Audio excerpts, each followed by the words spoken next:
Le temps qui passe a ceci de remarquable qu'il est purement relatif.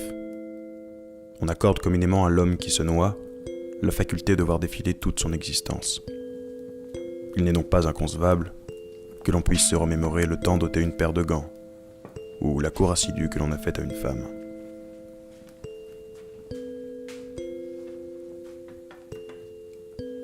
Ôter ses gants, c'était précisément ce que faisait Trisdale, debout près d'une table dans sa maison de célibataire. Sur la dite table était posée dans un pot en terre de couleur blanche une plante d'aspect singulier. Appartenant à la famille des cactées, elle était dotée de longues feuilles tentaculaires qui s'agitaient sans cesse au moindre souffle de vent, avec de curieux gestes d'invite.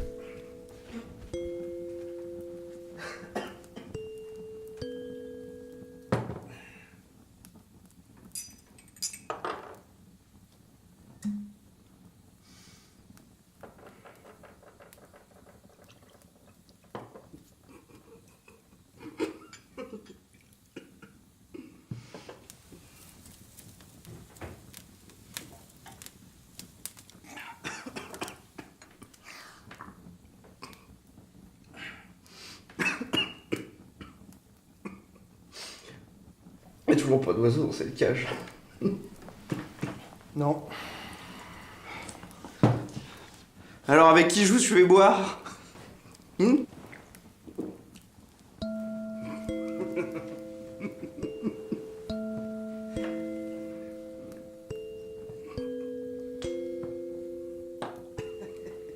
Pour la millième fois, il se remémora les événements de ces derniers jours, tels qu'ils s'étaient succédés, avant que le vent ne tourne brusquement.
Excusez-moi, mais vous faites quoi? Moi? Rien. Je laisse un message à un ami.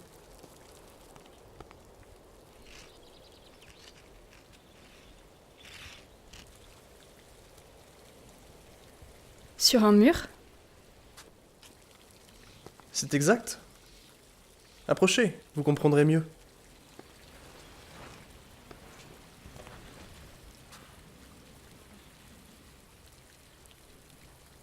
C'est un peu mathématique pour un message, non? Laissez-moi vous expliquer. Ici, c'est le jour de la semaine. Là, le nom de la personne. Ici, le nombre de poissons que je dois lui pêcher. Et en dessous, l'argent qu'il me doit. Mais pourquoi vous faites ça ici? Parce que c'est plus simple. Je ne vous suis pas. Imaginez que j'arrive chez un ami avec une demi-douzaine de perches fraîchement pêchées. Et qu'il n'est pas là. Je vais devoir les ramener chez moi, attendre quelques jours et revenir pour les lui vendre. Mais le poisson sera beaucoup moins frais, et moi j'y perds. Mais notez qu'ici je n'ai pas ce problème.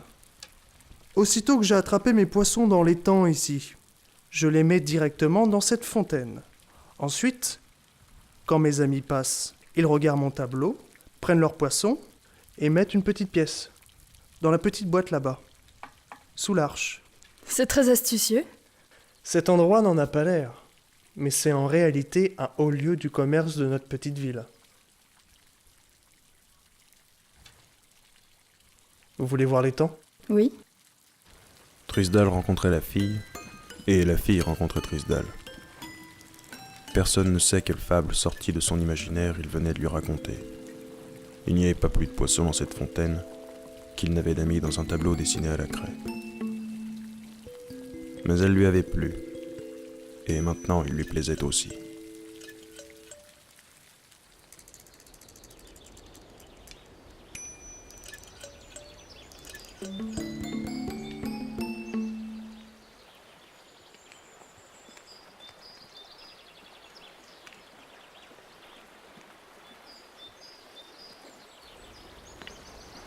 J'ai dîné avec mon ami carotteur hier soir.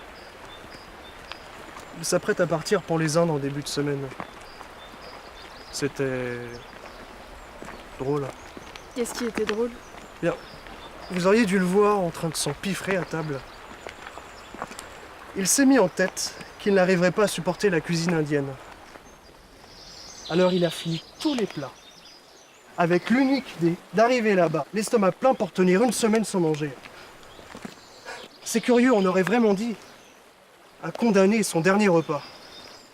Tenez, en parlant du capitaine Carruthers, il m'a appris que vous parliez l'espagnol comme si c'était votre langue maternelle. Pourquoi m'avez-vous caché cette prouesse? Y a-t-il quoi que ce soit que vous ne sachiez pas? Bon, Carruthers était un idiot. Et sans aucun doute, Trisdale avait commis une erreur en citant à son club quelques vieilles maximes moralisatrices castillanes piochées dans le fatras que proposent les dernières pages des dictionnaires. Carruthers, qui comptait parmi ses admirateurs inconditionnels, était tout à fait du genre à donner de l'importance à cet étalage d'une douteuse érudition. Mais hélas, Trisdale avait trouvé l'encens de son admiration si capiteux, si flatteur. Ce talent qu'elle lui supposait, il ne prit pas la peine de le réfuter. Sans protester, il la laissa tresser autour de sa tête les lauriers d'une prétendue maîtrise de la langue espagnole.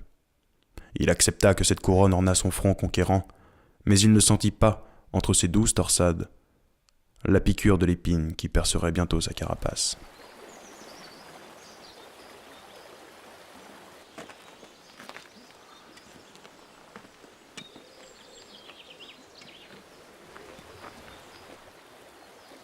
Prenez cette canne, s'il vous plaît. Très bien. Maintenant, il me faut vérifier quelque chose. Quoi donc? Levez-la au-dessus de votre épaule et laissez-la tomber sur mon genou droit. Mais c'est le genou, vous êtes blessé. Oui, c'est exact, mais il me faut vérifier si la médecine de mon ami Georges a porté ses fruits. Je ne suis pas sûre de pouvoir faire ça. Allez-y, vous ne craignez rien. Il y a bien des fois où je me le suis cogné. Je suis même sûr que je ne sentirai rien. Bon. Eh bien, je me lance. Oh mon Dieu, Trisdale, je suis confuse. Je vous avais bien dit que votre genou était encore fragile. Non mais ça va, c'est très bien. Oh, je peux me lancer maintenant. Vous. Vous voulez devenir ma femme? Trisdale aurait juré, et il en jurerait encore aujourd'hui, que sans erreur possible son regard exprimait son consentement. Mais avec des manières, elle refusa de lui donner une réponse immédiate. Je vous enverrai ma réponse demain. Et c'est avec l'indulgence et l'assurance du vainqueur qu'il lui accorda ce délai d'un sourire.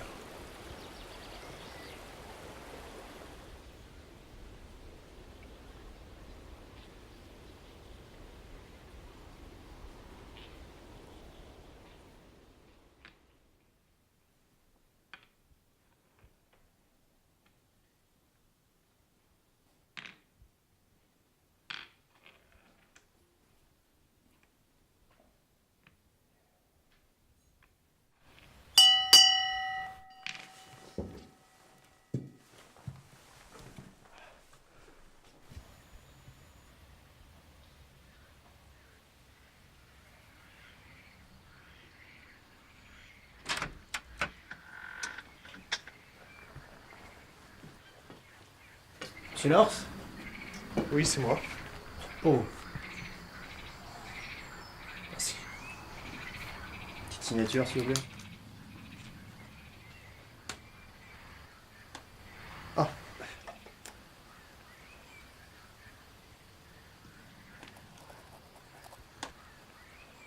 Bon, merci. Bonne journée. Bonne journée.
Pas de mots. Pas de message.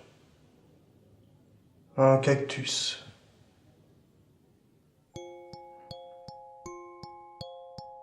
La vie est bien moqueuse.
Deux mois plus tard, ils se retrouvèrent au détour d'un parc.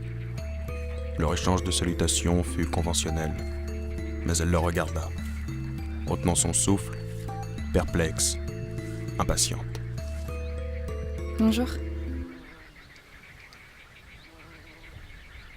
Bonjour. Vous attrapez quelque chose?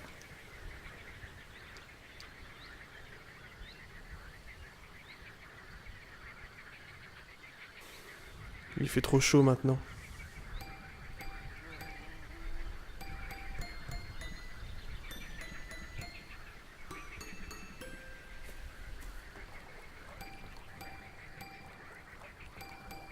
Je vais me marier, Trisdal. Très bien. C'est l'homme qui m'accompagne.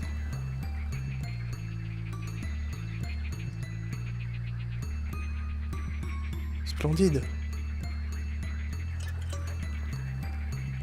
La cérémonie aura lieu dans 1 mois. Vous êtes invités, bien sûr. Bien sûr.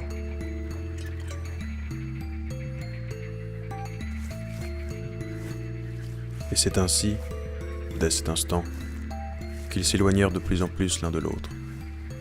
À quel moment Trisdal avait-il commis une erreur?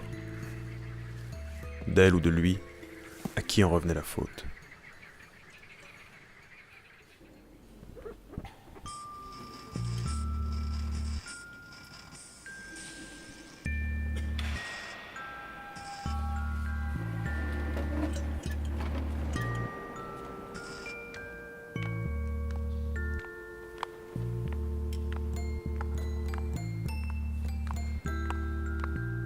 Lorsqu'elle avait remonté lentement l'allée centrale vers l'hôtel, Trisdal avait éprouvé une abjecte délectation morose, qui l'avait aidé à endurer ces pénibles moments.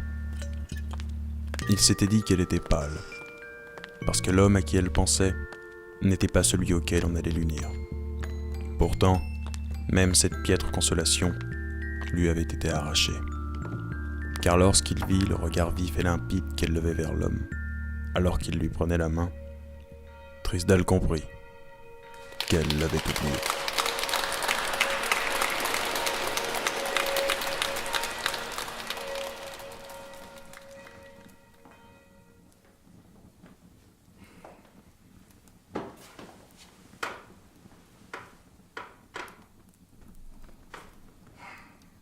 Mais enfin, Trisdal, qu'est-ce qui vous arrive, bon sang? J'avais l'air aussi malheureux que si vous veniez de convoler vous-même, au lieu d'être le simple complice de cette cérémonie. Regardez-moi, je suis tout aussi complice que vous. J'ai parcouru 3200 kilomètres depuis l'Amérique du Sud, à bord d'un bananier grouillant de cafards, et qui sentait l'ail. Tout ça pour participer à la conspiration du sacrifice.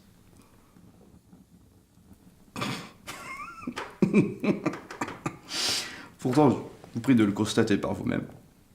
Je ne croule pas sous le poids de ma culpabilité.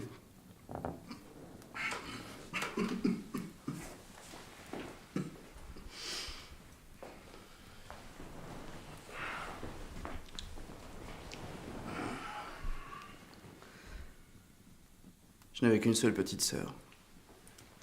Et à présent, la voilà mariée.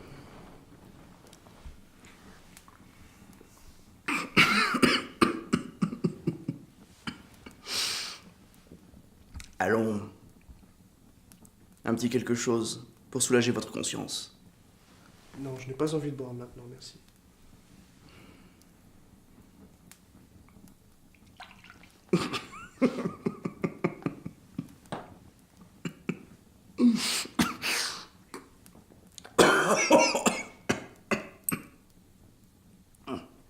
Votre vie est abominable.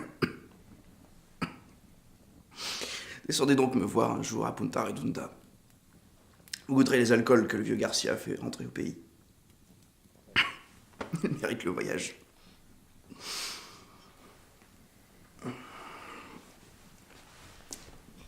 Tiens, une vieille connaissance.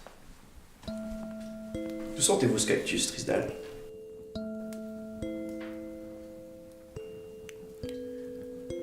C'est un cadeau envoyé par une amie.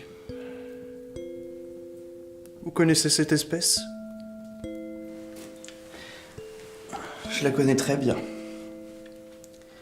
C'est une variété exotique.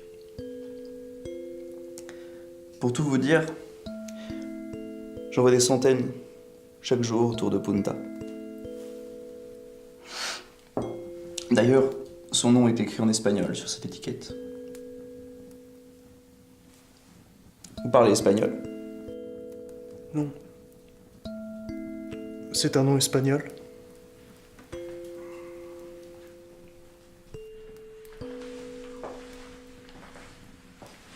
Oui. Les gens de là-bas s'imaginent que les feuilles se déploient pour vous faire signe d'approcher.